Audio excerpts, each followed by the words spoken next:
يا رب، جاء رمضان وفتحت أبواب الجنة وأغلقت أبواب النار. يا رب، اكتبنا ممن فتحت لهم أبواب الجنة في أول يوم من رمضان. اللهم إنا عبيدك، بنو عبيدك، بنو إمائك، نواصينا بيدك، ماض فينا حكمك، عدل فينا قضاؤك.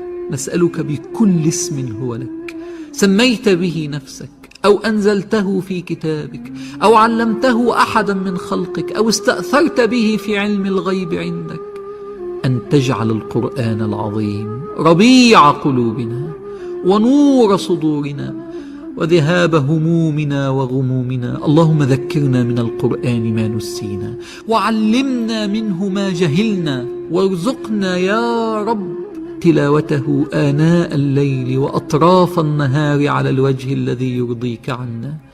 يا رب، رمضان أوله رحمة، فارحمنا واغمرنا برحمتك في أول أيام رمضان.